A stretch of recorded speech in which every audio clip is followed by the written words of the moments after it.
नमस्कार, मैं रवीश कुमार। सरकार की तरफ से प्रस्ताव तो आ गया, मगर किसानों ने उसे ठुकरा दिया। प्रस्ताव ही नहीं ठुकराया, बल्कि आंदोलन के अगले चरण का ऐलान कर दिया है। किसानों ने कहा है कि 12 दिसंबर को दिल्ली जयपुर हाईवे जाम करेंगे, 14 दिसंबर को जिला मुख्यालयों का घेराव करेंगे। रिलायंस के मॉल और उनके उत्पाद के बहिष्कार का भी ऐलान किया गया है। 9 दिसंबर की दोपहर सरकार ने 20 पन्नों का प्रस्ताव भेजा।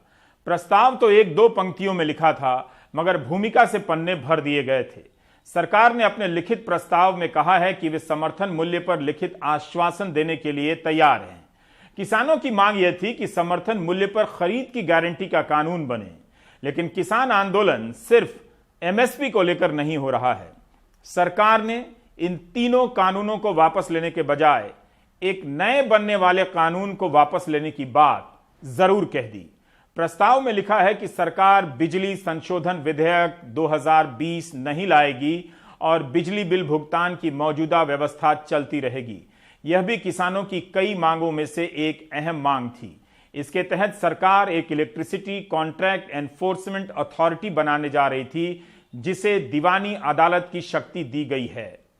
किसानों की आशंका थी कि ऐसा कानून बना तो बिजली कंपनियां उन्हें अपना गुलाम बना लेंगी, लेकिन अब यह विधेयक नहीं आएगा।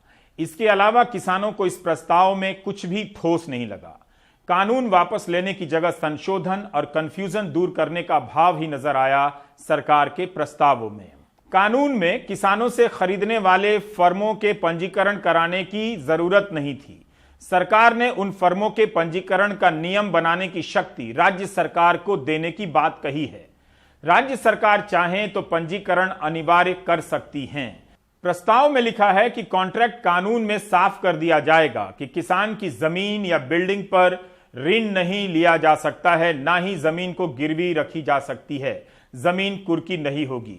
प्रस्ताव में एक और अहम बिंदु यह भी था कि राज्य सरकारें प्राइवेट मंडियों पर सरकारी मंडी के बराबर टैक्स लगा सकेंगी। सिविल न्यायालय यानी दीवानी अदालत में जाने का विकल्प किया जा सकता है। किसान और कंपनी के बीच कॉन्ट्रैक्ट की 30 दिन के अंदर रजिस्ट्री करानी होगी। एनसीआर में प्रदूषण वाले कानून पर किसानों की आपत्तियों का समुचित समाधान किया जाएगा। सौरभ शुक्ला की रिपोर्ट।